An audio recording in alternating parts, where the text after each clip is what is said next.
Hello students, today we are going to start a new chapter, structure of atoms. ये ध्यान रखना, structure of atoms the part of atoms and molecules. बहुत सारे स्कूलों में पहले स्ट्रक्चर ऑफ एटम करा देते हैं, फिर उसके बाद एटम्स एंड मॉलिक्यूल्स कराते हैं। मैंने भी शायद इंट्रोडक्शन पहले दिया था इस तरह का, क्योंकि कहीं न कहीं पर स्ट्रक्चर ऑफ एटम के अंदर जो एटम्स एंड मॉलिक्यूल्स के अंदर कुछ न कुछ चीज़ें एक्सप्लेन की हुई है स्ट्रक्चर ऑफ एटम के अंदर, इसीलिए हम कहीं न कहीं जोड़ देते हैं उसके अंदर, खासकर जब एनायन और कैटायंस की फॉर्मेशन करते हैं। अब ध्यान दो एक बात पर, एटम्स जब हमने डाल्टन की थ्योरी करी थी, डाल्टन की थ्योरी में क्या बताया था?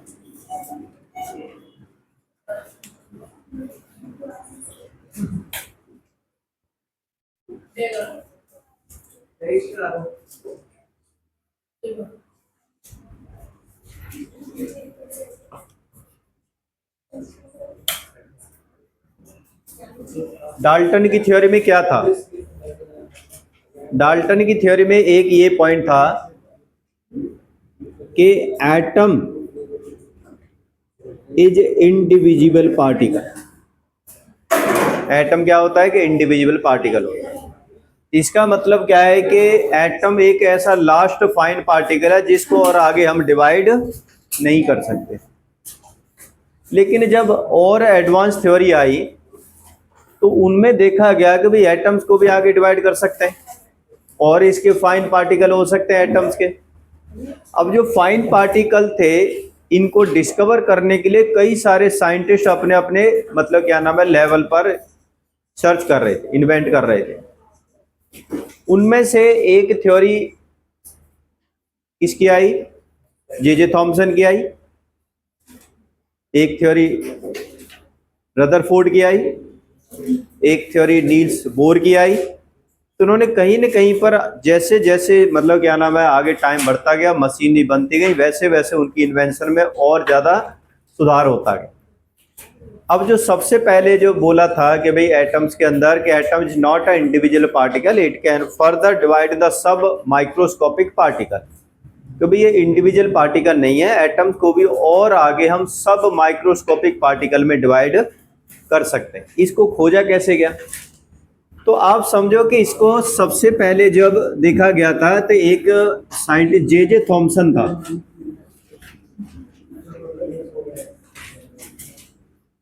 जे थॉमसन ने कुछ ऐसी रेजेज देखी थी जो कि किसी एटम्स के अंदर से निकल रही थी, एटम्स के अंदर से निकल रही थी।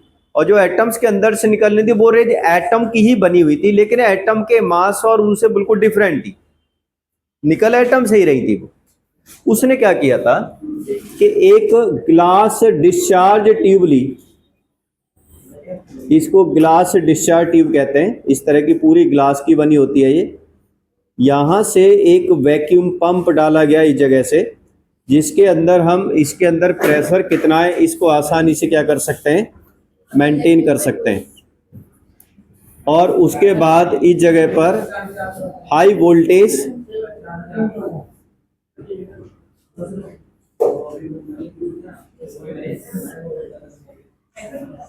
वोल्टेज इलेक्ट्रिसिटी पास की गई, बहुत ज्यादा हाई वोल्टेज थी इसके अंदर। देखो अब ध्यान देना, ध्यान से समझना है कि उसने डिस्कवरी कैसे की थी पार्टिकल। उसने क्या किया कि यहाँ पर कुछ एटम के पार्टिकल लिए, जैसे हाइड्रोजन गैस ले ली, पहले अलग अलग गैस थी, हाइड्रोजन गैस पर ज्यादातर एक्सपेरिमेंट किया था इसने। हाइड्रोजन गैस ले ली उसने अंदर, ठीक है, हाइड्रोजन के पार्टिकल ले ली।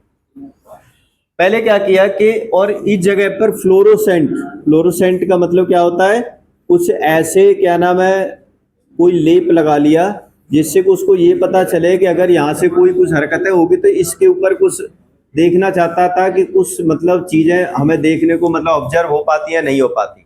विजिबल ऑब्जर्वेशन क्या होगा, जैसे ट्यूबलाइट होती है ना, ट्यूबलाइट के ऊपर देखा होगा जब फट जाती है तो उसके ऊपर व्हाइट व्हाइट लेयर होती है, समझ रहे हो?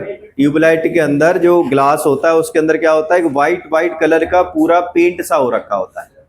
तो उसी तरह से यहाँ पे भी इसने वाइट कलर का पेंट सा कर दिया, इसे जिंक प्लेट कहते हैं। जिंक के प्लेट मतलब जिंक की एक तरह से पेंट टाइप का कर दिया, ठीक है। अब क्या किया उसने आगे, ध्यान दो, हाई वोल्टेज पास की, यहां से हाई वोल्टेज की, ये आपका कैथोड था, मैंने उल्टा रख दिया, ये मैं इधर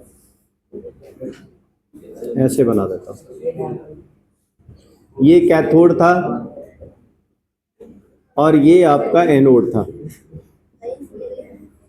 तो इसने तीन तरह से एक्सपेरिमेंट किया। ये पहले क्या किया, हाइड्रोजन गैस का प्रेशर बहुत ज्यादा ले लिया। अब एक बात बताओ, क्या गैस गैस के अंदर से इलेक्ट्रिसिटी पास होती है? नहीं होती। तो जब इलेक्ट्रिसिटी की यहां पास ही नहीं हो रही तो कोई ऑब्जर्वेशन नहीं दिखाई देगी उसे, सारी गैस निकाल दी, तब भी कुछ भी नहीं हुआ, ठीक है। वैक्यूम में से भी कोई इलेक्ट्रिसिटी पास नहीं होगी।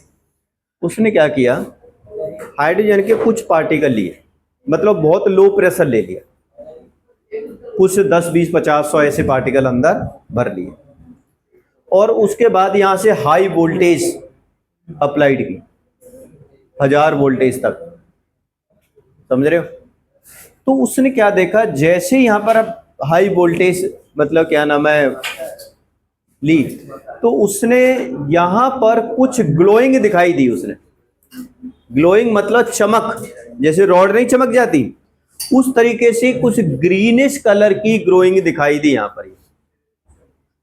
अब जब ग्रोइंग यहां पर दिखाई दी तो उसने सोचा कि भाई ये चीज कहां से हो सकती है, क्योंकि एटम्स तो टकरा नहीं रहे इसके, ये तो कहीं ना कहीं से मतलब निकली है। और बहुत ही केयरफुली ऑब्जर्व किया कि जब कुछ रेजेज जो कैथोड से जो निकल रही थी, उनका नेचर क्या हो सकता है, क्या वो न्यूट्रल है, क्या क्या है, किस तरह का चार्ज है, क्या है। तो उसने क्या किया, यहां पर 2 इलेक्ट्रोड रख दिए, एक प्लस का और इधर साइड में एक माइनस का, मैग्नेट रख दी दो।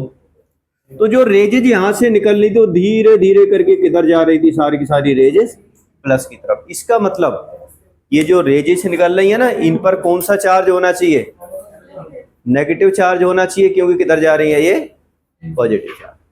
उसको कुछ पता तो था नहीं किस तरह की है, और ये कहां से निकल रही थी, ये कैथोड से निकल रही थी, इसलिए इनका नाम क्या रख दिया उसने, कैथोड रेज रख दिया। कौन सा नाम रख दिया इसने? और इन्हीं कैथोड रेज को बाद में क्या बोला गया, इलेक्ट्रॉन। पहले जो इलेक्ट्रॉन थे ये कैथोड रेज में डिस्कवर हुए थे, और इसी कैथोड रेज को बोला गया क्या है भाई, ये इलेक्ट्रॉन। तो अब ये समझ में आ गया।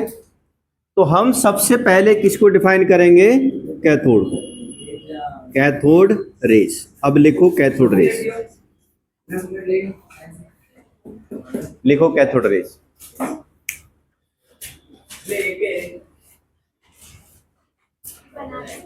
हाँ बना लो।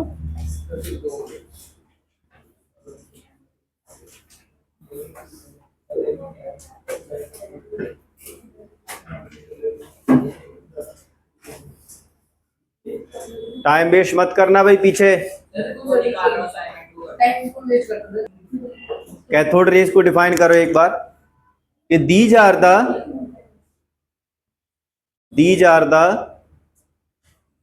Negatively charged rays, these are the negatively charged rays emitted from cathode, emitted from cathode in a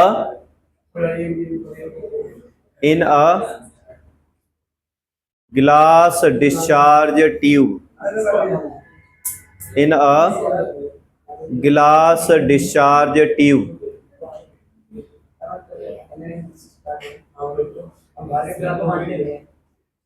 Later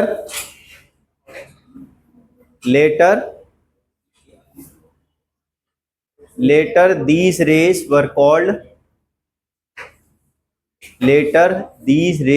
called electron.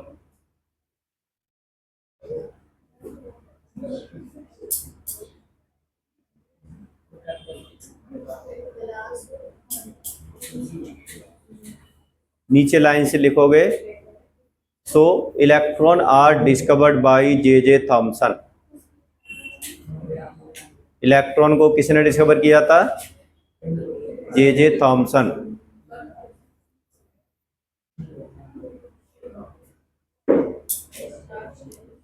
अब एक और चीज ध्यान दो, अब क्योंकि ये जो रेज ऑब्जर्व की थी कहां से की थी? कैथोड से करी थी।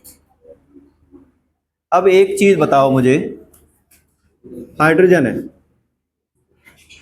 एक ही इलेक्ट्रॉन रहता है इसके अंदर, अगर वो इलेक्ट्रॉन निकल जाएगा तो कौन सा चार्ज बन जाएगा इसके ऊपर? प्लस का चार्ज बन गया।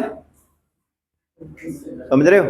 जैसे इलेक्ट्रॉन कोई लूज कर जाता है तो कौन सा चार्ज बनता है? प्लस का चार्ज बनता है। अब एक बात देखो, अगर कोई हाइड्रोजन एटम है यहाँ पर और वो इसी के अंदर हाइड्रोजन प्लस में और इलेक्ट्रॉन के फॉर्म में क्या हो रहा है? टूट रहा है। इन रेजेस को पता है कौन तोड़ रहा है? ये यहां से जो हाई वोल्टेज आ रही थी ना, हाई वोल्टेज, ये हाई वोल्टेज एटम को क्या कर रही है? पूरी तरह से तोड़ रही है, स्प्लिट अप कर रही है, अंदर तक झांक रही है वो कि अंदर क्या है उसके अंदर। तो under the high voltage these hydrogen atom are converted into hydrogen मतलब आयन और प्लस में इलेक्ट्रॉन। अब इलेक्ट्रॉन जो निकल रहे थे बाहर, वो तो कहां से निकलते थे? कैथोड की तरफ से एनोड की तरफ। लेकिन भाई ये भी तो रह गया, अब तो पॉजिटिव चार्ज प्रोटॉन भी तो है, ये हाइड्रोजन एटम भी तो है। ये हाइड्रोजन एटम कहां से निकला था? ये कौन सा चार्ज है? नेगेटिव। ये कौन सा है? Sorry, positive. और हाइड्रोजन कौन सा है? पॉजिटिव। तो ये पॉजिटिव किधर की तरफ जाएगा? ये कैथोड की तरफ जाएगा। जैसे यहां से इलेक्ट्रॉन आ रहे थे तो यहां से क्या आ जाएगा? पॉजिटिव चार्ज आएगा। और पॉजिटिव चार्ज किधर की तरफ जाएगा? ये किधर की तरफ? कैथोड की तरफ। ठीक है ना?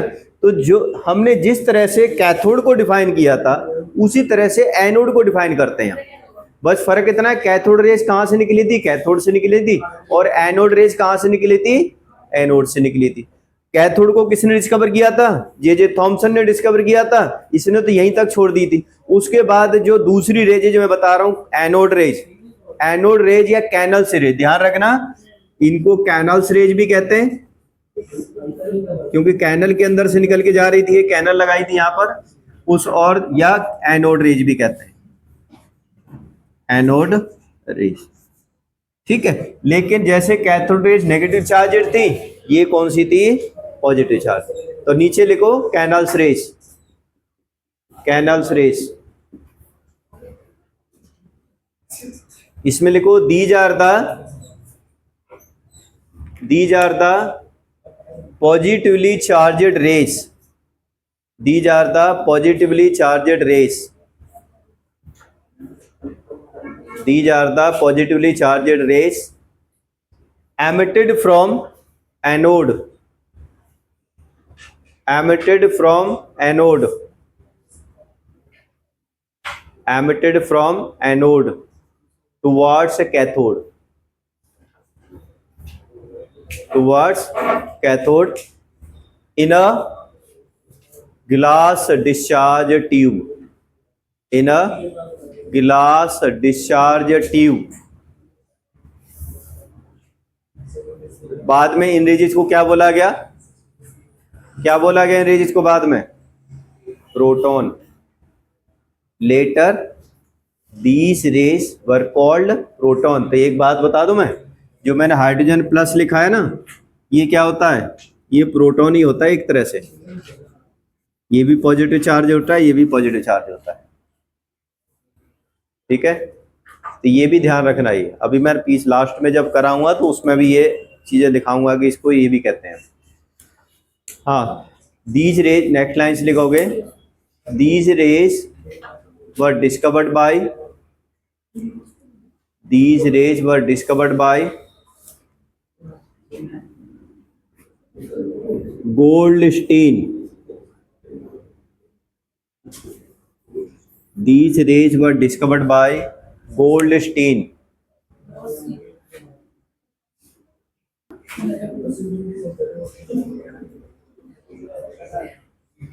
प्रोटॉन की डिस्कवरी हो गई। तो आपको एनोड को डिस्कवर किया था गोल्डस्टाइन ने,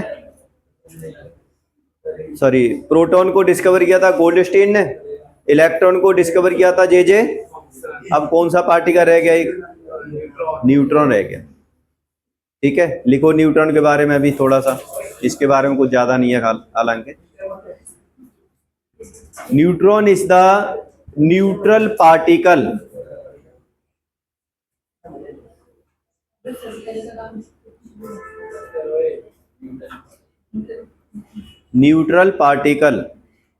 which is present in the nucleus of atom, which is present in the nucleus of atom, which is present in the nucleus of atom.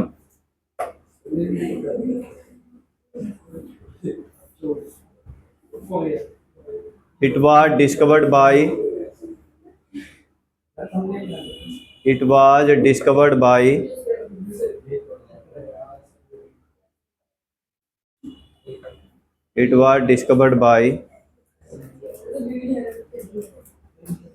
क्या बोलते हैं, James Chadwick, James Chadwick, JAMES, James Chadwick, CHADWICK, James Chadwick. ठीक है, जैसे electron पे कौन सा charge होता है? माइनस का, नेगेटिव होता है, प्रोटॉन पर पॉजिटिव होता है, न्यूट्रॉन पर तुम्हारा कोई चार्ज नहीं होता है। अब तीनों पार्टिकल का पता चल गया। अब आगे ये तो पता चल गया भाई कि हमें किसी, अच्छा एक बात बताऊं, जो आपका न्यूट्रल पार्टिकल है न्यूट्रॉन, इसको बाद में डिस्कवर किया गया था। जिस समय जे थॉमसन था उस समय ये पार्टिकल नहीं था। तो सबसे पहले हम इलेक्ट्रॉन और प्रोटॉन की बात करेंगे। तो जे थॉमसन ने बता दिया था कि भाई ये पार्टिकल इसके अंदर प्रेजेंट होते हैं। तो उसके बाद ये कहाँ प्रेजेंट होते हैं? भाई एटम के अंदर कहीं ना कहीं तो लोकेटेड होते होंगे ना। कौन सी जगह पे इलेक्ट्रॉन होता है, कौन सी जगह प्रोटॉन होता है? तो सबसे पहले जो थ्योरी जो आई तो बहुतों की थी, लेकिन जो एक्सेप्टेड थ्योरी थी कहीं तक थोड़ी बहुत, वो किसकी थी? J Thomson. तो अब आगे टॉपिक आएगा atomic model given by J Thompson. या ऐसे लिख दो, J Thomson atomic model, atomic model of J Thomson, atomic model of J Thomson.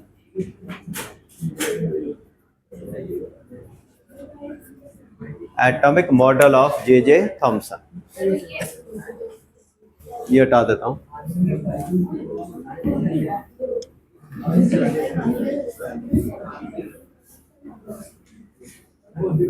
अब इसने बताया था कि भी जो पार्टिकल हमने डिस्कवर तो कर लिया, इलेक्ट्रॉन हो गया, प्रोटॉन हो गया, अब एटम के अंदर कैसे ये स्प्रेडेड होते हैं, बिखरे कैसे होते हैं, कहां पर कौन सा पार्टिकल लोकेटेड होता है, आप समझो।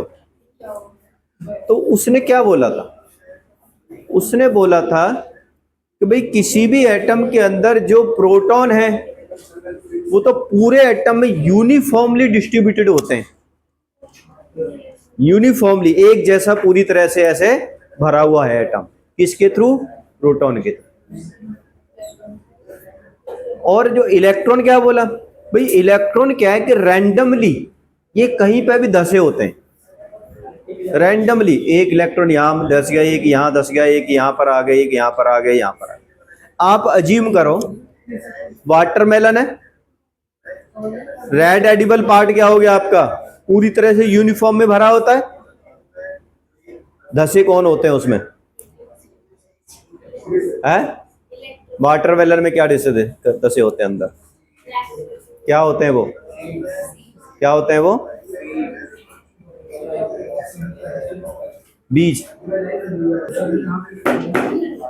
अब देखो, जैसे इसने अज्यूम किया था atomic model like that of a water molecule where red edible parts are the proton and the seeds are embedded into that of the red edible part considered as a electron.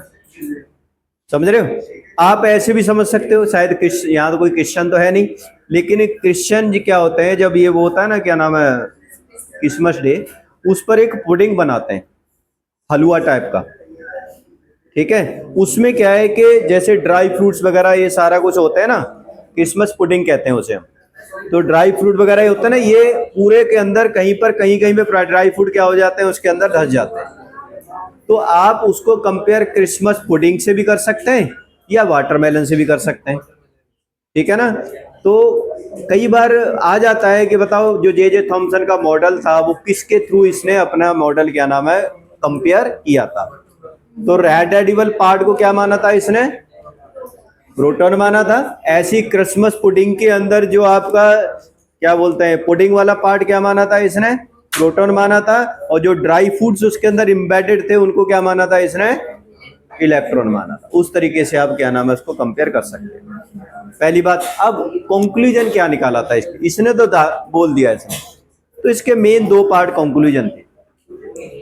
पहला part ध्यान समझ लो भाई, फिर मैं लिखना इसके J Thomson में दो ही पार्ट हैं। पहला ये पार्ट था इसका कि भाई जो कोई भी एटम है वो इलेक्ट्रिकली न्यूट्रल है। इलेक्ट्रिकली न्यूट्रल का मतलब ये इसने पार्ट बिल्कुल सही बोला था कि किसी भी एटम के अंदर जो पॉजिटिव चार्ज और नेगेटिव चार्ज ये दोनों क्या होते हैं, इक्वल होते हैं। मतलब इलेक्ट्रॉन और प्रोटॉन की संख्या क्या होती है किसी भी एटम के अंदर, इसीलिए इलेक्ट्रिकली क्या होता है, न्यूट्रल होता है, ठीक है।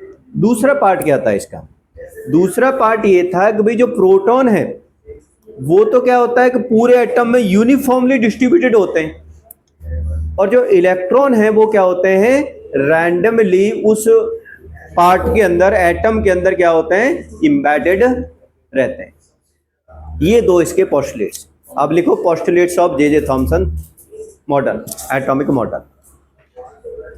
Postulates of J Thomson atomic model.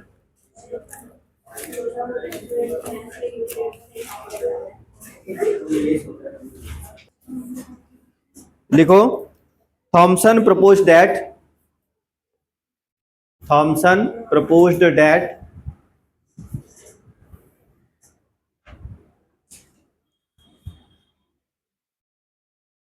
number first, an atom consists of positively charged sphere. An atom consists of positively charged sphere.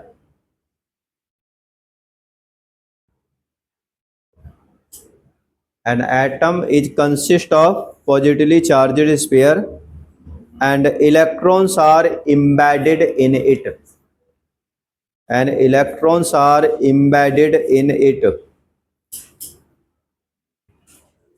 And electrons are embedded in it. दूसरा लिखो,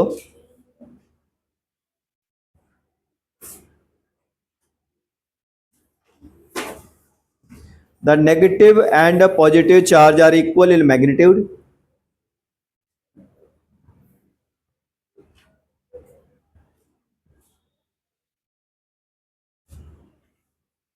The negative and positive charge are equal in magnitude.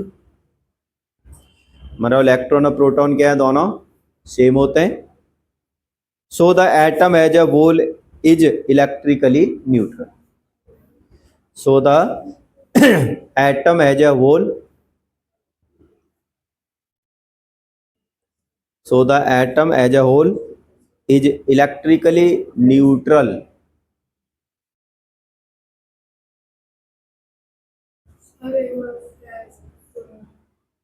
The negative and positive charge are equal in magnitude. So the atom as a whole is electrically neutral.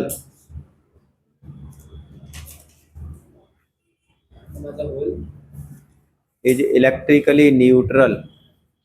समझ में आ गया ये?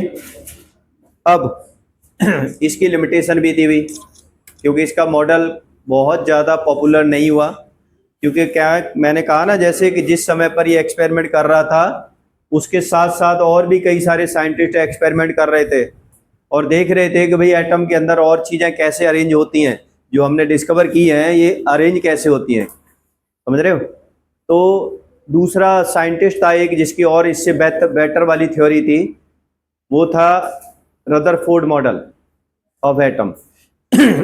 तो Rutherford model of atom के अंदर जो experiment carried थे वो एक्सपेरिमेंट बिल्कुल अलग था, किससे? जे थॉमसन से। अब जो दूसरे साइंटिस्ट जो अपना एक्सपेरिमेंट कर रहे थे वो एक्सपेरिमेंट ये रदरफोर्ड जे थॉमसन नहीं समझा सका था, यानी it could not explain the model of other scientist which were carried by these scientist. तो लिमिटेशन क्या हो जाएगी इसकी? लिमिटेशन लिखो इसकी, limitation of J Thomson model.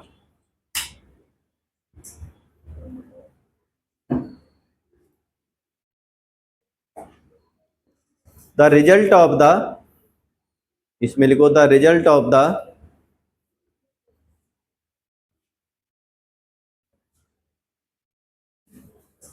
experiments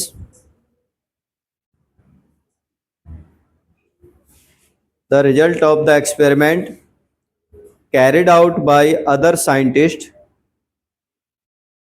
the result of the experiment carried out by other scientists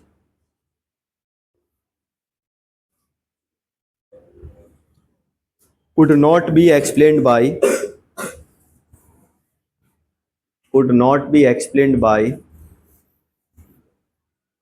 this model, could not be explained by this model, so it was discarded, इसलिए इसको हटा दिया गया।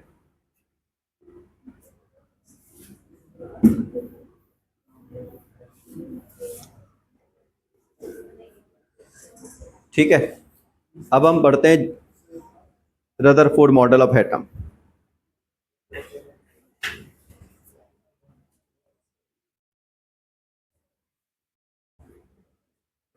अब देखो, रदरफोर्ड को बहुत ही क्यूरियोसिटी थी ये कि वाकई जो पीछे जो मॉडल बना है ये बिल्कुल सही है। उसने एक्सपेरिमेंट किया कि हम जो अंदर जो पार्टिकल हैं इलेक्ट्रॉन और प्रोटॉन, उनका बिहेवियर क्या हो सकता है। उसी समय पर कुछ और रेजिज, क्या नाम है, डिस्कवर हुई थी। ये रेजिज थी अल्फा, बीटा और कुछ गामा, ये कुछ ऐसी रेजिज थी।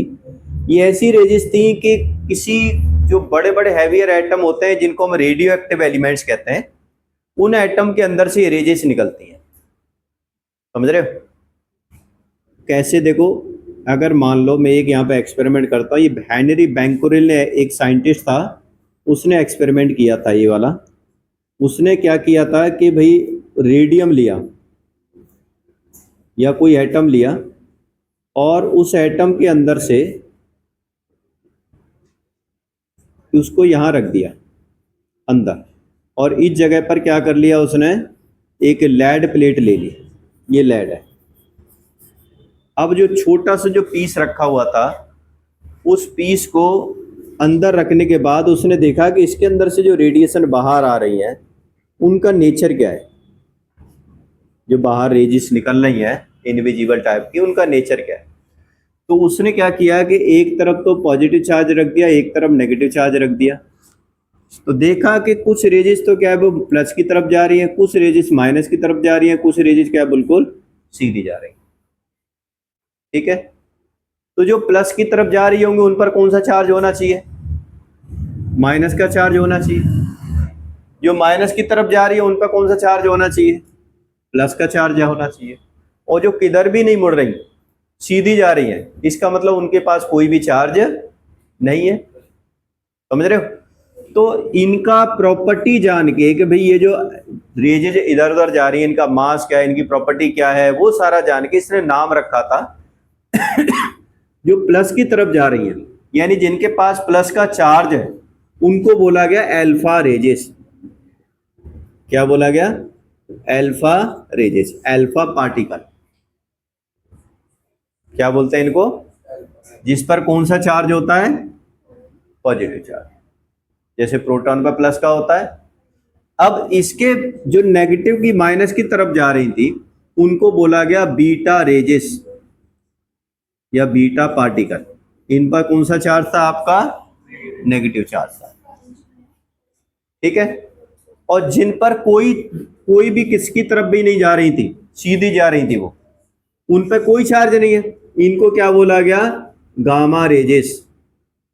तो आपने सुना होगा अल्फा बीटा गामा के बारे में, वही गामा रेजेज ये वाली होती है, हाई पेनिट्रेशन वाली रेजेज ये गामा रेजेज होती है। वैसे इतनी पेनिट्रेशन होती है इनके अंदर कि दीवार के भी आर पार निकल जाएंगे,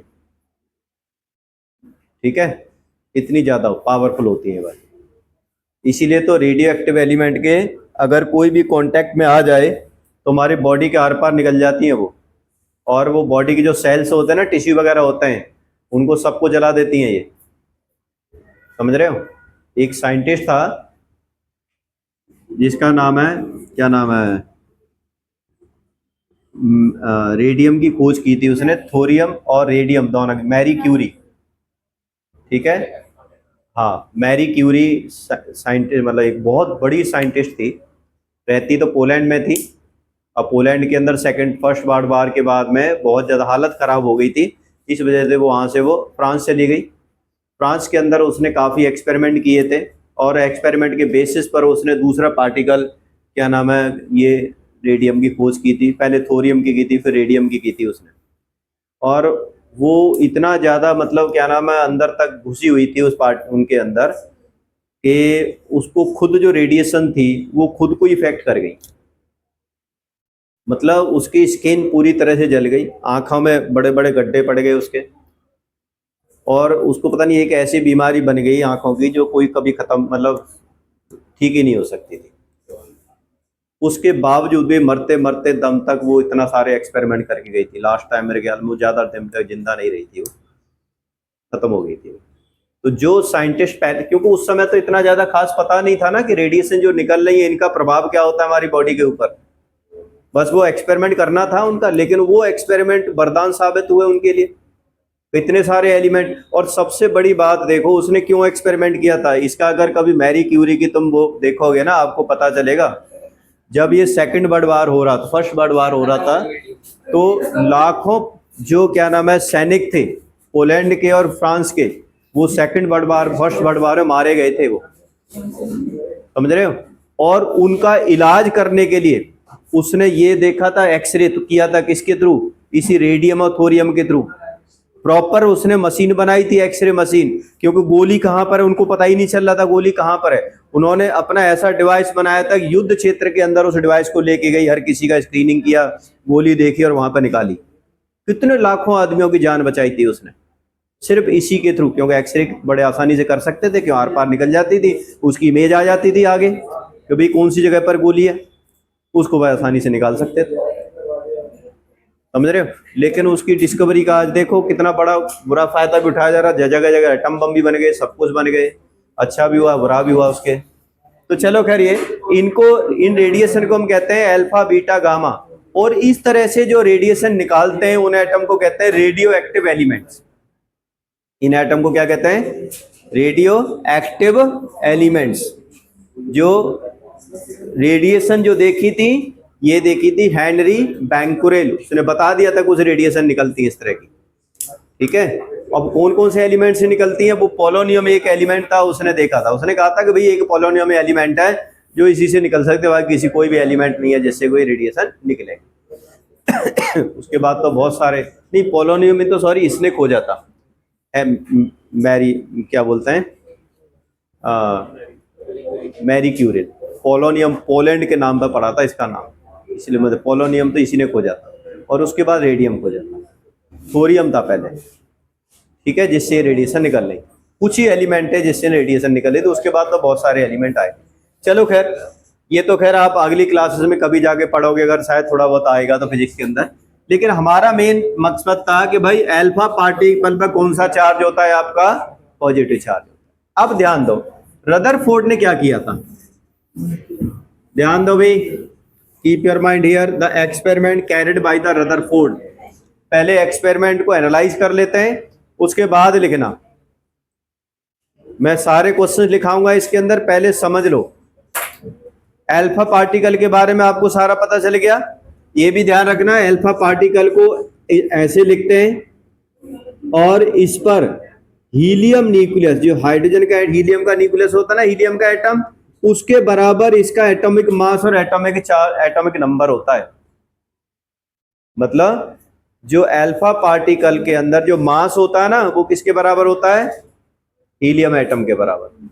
अल्फा पार्टिकल के अंदर जो चार्ज पार्टिकल होता है ना, वो भी किसके बराबर होता है? इसी हीलियम के बराबर। इसलिए कई बार अल्फा पार्टिकल को हीलियम न्यूक्लियस से भी कंपेयर कर देते हैं। फर्क क्या है कि जो हीलियम एटम होता है ये न्यूट्रल है, ये क्या है? न्यूट्रल है। लेकिन अल्फा पार्टिकल कौन सा है? पॉजिटिवली चार्जड है। सिर्फ यही फर्क है, समझ रहे? बाकी अगर हम चीजें देखें एटॉमिक मास और एटॉमिक नंबर के टर्म्स में, दोनों में क्या है? ये चीजें सेम है। अब आगे आते हैं। इसने अपना एक्सपेरिमेंट गोल्ड फॉइल पे किया था। गोल्ड फॉइल, गोल्ड फॉइल पर लेने का रीजन भी था कि गोल्ड जो एटम है वो हाईएस्ट मैल्येबल एटम है। मैल्येबल समझते हो ना? बहुत ही पतला, पतले से पतला कर सकते हैं हम इसे। आपको पता है 1 ग्राम गोल्ड से 2 किलोमीटर की तार बना सकते हैं। इतना मैल्येबल होता है, इतना ये डक्टाइल होता है, समझ रहे हो? तो गोल्ड फॉइल लेने का पर्पस, कई बार क्वेश्चन आता है कि क्यों गोल्ड फॉइल ही क्यों लिया था इसने, और कोई एटम भी तो ले सकता था ये। तो गोल्ड फॉइल लेने का पर्पस 2 थे इसके। एक तो बड़ा न्यूक्लियस था। बड़ा न्यूक्लियस का मतलब क्या होता है? भारी था थोड़ा, मतलब एल्यूमिनियम को भी ले सकता था, लेकिन एल्यूमिनियम क्या था? छोटा था, क्योंकि डक्टाइल तो वो भी है। लेकिन चाहता था कि भाई थोड़ा बड़ा भी होना चाहिए और मैक्सिमम में उसकी पतली से पतली फॉइल बना दूं, ऐसा होना चाहिए, ठीक है ना? तो he wanted to make a as thin as possible a foil. पहला रीजन था, so he choose the gold foil. और he also wanted to take a nucleus which has larger number of proton and electron, जिसमें proton, electron या particle है उनकी संख्या थोड़ी ज्यादा हो, जिससे आसानी से हम पूरे में एक्सपेरिमेंट कर दें। तो 2 रीजन थे इसके ये गोल्ड फॉइल लेने का, ठीक है? तो इसने क्या किया कि 1000 एटम थिक, मतलब कितने? 1000 एटम थिक गोल्ड फॉइल तैयार की। ऐसे ये वाले एटम है जो 1000 एटम थिक है, ये फॉइल जो है 1000 एटम थिक, समझ रहे? इस तरीके का इसने अपना डायग्राम बनाया। अब यहां पर उसने एक प्लेट रख दी, जो अंदर से आ रहे थे उस पार्टिकल का देखने के लिए क्या हो रहा है क्या नहीं हो रहा। और क्या किया इसने? इस जगह से कुछ अल्फा पार्टिकल को क्या किया? अल्फा रेजिस को स्ट्राइक किया गोल्ड फॉइल के ऊपर।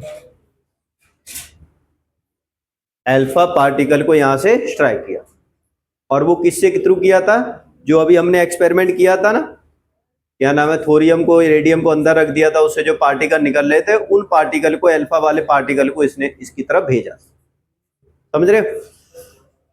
अब हुआ क्या? इसने देखा, क्या देखा कि most of the particle goes straight without any displacement, सीधे निकल गए बिना किसी डिस्प्लेसमेंट के, बिल्कुल सीधे, जैसे कुछ है ही नहीं एटम के अंदर।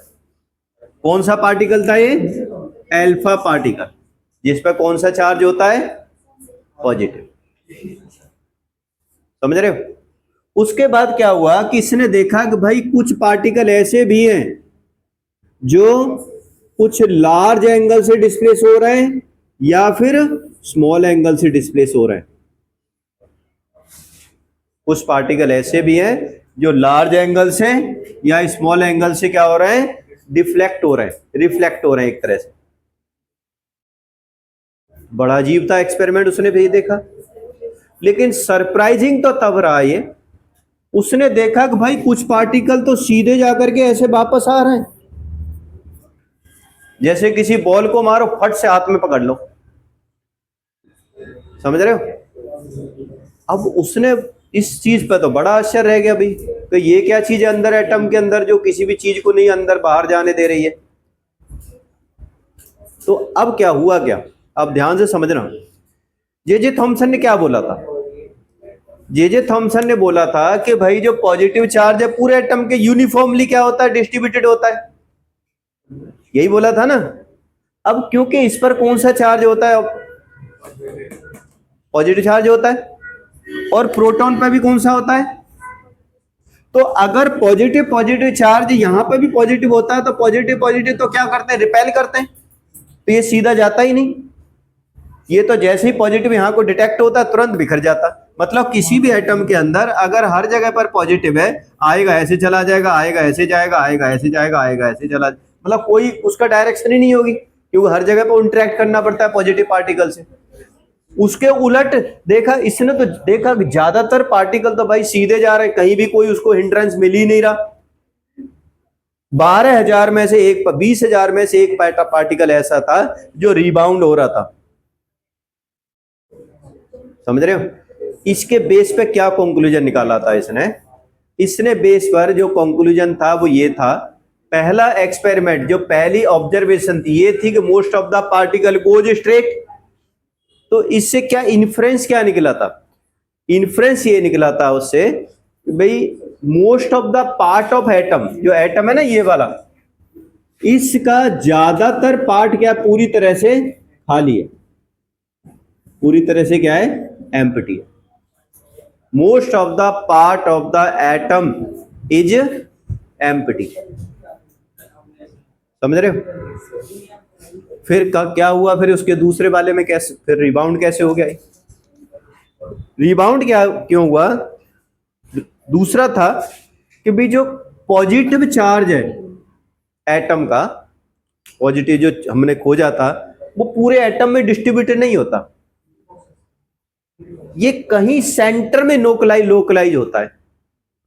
कहां पर लोकेटेड है ये, कहीं सेंटर के अंदर लोकेटेड है ये, क्योंकि कुछ लार्ज एंगल और स्मॉल एंगल तो सब वहीं से आ रहे हैं। ऐसे मान के चलो कि ये एटम है, अब ये पार्टिकल मान लो यहां पर प्लस का चार्ज है, अब जैसे ये थोड़ा सा पास में आएगा तो प्लस का ये हो गया, प्लस का ये हो गया, तुरंत क्या हो गया, डिफ्लेक्ट हो गया, और पास में आया तो थोड़ा ज्यादा डिफ्लेक्ट हो गया, बिल्कुल एकदम पास में आएगा तो रिबाउंड हो गया। समझ रहे हो। तो इसके बेस पर इसने बोला कि भाई जो पॉजिटिव चार्ज है पूरे एटम का, not uniformly distributed, it somewhere localise in A centre of atom. समझ रहे हो। तो अब दूसरा एक्सपेरिमेंट ये था, दूसरे वाले का पता चल गया कि क्यों इसमें लार्ज और स्मॉल एंगल बनाया था, क्योंकि जो पॉजिटिव चार्ज है वो कहां पर है, सेंटर में। तीसरा बोला कि भाई तो सेंटर में तो पॉजिटिव चार्ज भी हो गया, एक चीज और है, पूरे एटम का मास और पूरे एटम का चार्ज बिल्कुल सेंटर में होते हैं, concentrated at the centre of atoms. उस सेंटर ऑफ एटम का नाम भी दिया था, इसलिए इसके नाम पर यह भी बोला गया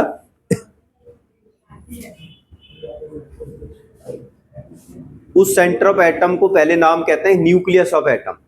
तो न्यूक्लियस की जो डिस्कवरी की थी ना वो किसने करी थी, रदरफोर्ड ने करी, क्योंकि सबसे पहले न्यूक्लियस का जो वर्ड टर्म दिया था वो किसने दिया था, इसी रदरफोर्ड ने दिया था। तीसरा क्या कंक्लूजन था इसका, इन्फ्रेंस क्या थी कि मोस्ट ऑफ द क्या नाम है, whole of the positive charge and mass of the atom is concentrated at the centre of atom which is called nucleus of atom. उस सेंटर ऑफ एटम को क्या कहते हैं, न्यूक्लियस ऑफ एटम। समझ रहे हो। ये इसके ऑब्जर्वेशन थी और ये इसके क्या थे, इसके बेस पर कंक्लूजन थे। अब ऑब्जर्वेशन और कंक्लूजन के बेस पर एक इसने क्या बनाई थी, अपनी टेबल भी बनाई थी। ठीक है,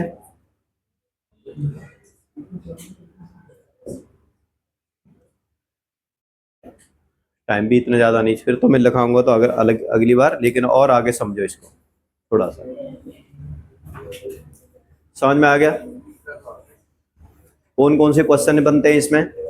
पहला था कि भाई गोल्ड फॉइल क्यों ली थी इसने, गोल्ड फॉइल क्यों ली थी? क्योंकि वो क्या करना चाहता था, he wanted to make a as thin as possible a foil, since gold is the most malleable atom, so he took the gold foil. ठीक है। दूसरा रीजन क्या हो सकता था, he want to take a big atom which contain the larger number of proton and neutrons, which contain the larger number of charged particle, इसलिए heavy particle heavy nucleus use किया था इसने। ठीक है ना। तीसरा क्या था कि भाई गोल्ड जो हमने अल्फा पार्टिकल लिए थे इस पर चार्ज कौन सा होता है, तो कौन सा था इसका, पॉजिटिव चार्ज था। अब ऑब्जर्वेशन क्या थी कि when you strike the gold foil with the alpha particle, जब गोल्ड फॉइल को स्ट्राइक किया गया अल्फा पार्टिकल से, तो पहला क्या था, most of the alpha particle go straight without any deflection या डिस्प्लेसमेंट, सीधे चले गए। क्या इंडिकेट करता है, क्या इन्फ्रेंस देता है, indicating that most of the part of atom is empty, ज्यादातर पार्ट क्या होता है एटम का, एम्प्टी होता है। ठीक है। दूसरा क्या हो सकता है, दूसरा क्या था कि some of the particle are deflected by large और indicating that the positive charge is located somewhere inside the centre of atom. ठीक है। तीसरा some particle about 1 out of 12,000 लिखा हुआ है, किसमें 20,000 लिखा हुआ है, out of 20,000 1 particle is rebound, indicating that, क्या इंडिकेट करता है, whole mass and whole charge, positive charge is concentrated in the centre of atom, और that centre of atom is called nucleus. अब पता है न्यूक्लियस का साइज क्या है, इमेजिन करो कितना होगा, एक बहुत बड़ा प्ले ग्राउंड है फुटबॉल का, समझ रहे हो, और उस बहुत बड़े प्ले ग्राउंड के अंदर आप सेंटर में जाके फुटबॉल रख दो, तो जो उस प्ले ग्राउंड के कंपेयर में उस फुटबॉल का साइज है वो आप पूरे एटम का साइज मान सकते हो प्ले ग्राउंड, और जो फुटबॉल का साइज है वो आप न्यूक्लियस मान सकते हो। समझ रहे हो? तो देख सकते हो न्यूक्लियस का साइज कितना कितना छोटा होता है in compared of the whole atom. अब इलेक्ट्रॉन का क्या हुआ भाई, एक पार्टिकल तो बता दिया इसने, फिर इलेक्ट्रॉन का क्या हुआ, इलेक्ट्रॉन के बारे में बताया था, क्योंकि सीधे पार्टिकल चले गए थे ना, तो हर जगह पर अट्रैक्शन हो रही थी। भाई पॉजिटिव चार्ज किस पर होता है, किस पर होता है, अल्फा पार्टिकल पर, इलेक्ट्रॉन पर कौन सा होगा, तो वो कहीं डिफ्लेक्शन हो ही नहीं रही थी, सीधा जा रहा था वो। इसका मतलब जो इलेक्ट्रॉन है वो क्या है, इस न्यूक्लियस के चारों तरफ क्या करते हैं, लोकेटेड होते हैं, डिफरेंट डिफरेंट ऑर्बिट के अंदर क्या करते हैं, ये लोकेटेड होते हैं रैंडमली। ठीक है। तो एक ये भी कंक्लूजन था इसका कि electrons revolve surrounding the nucleus of atom.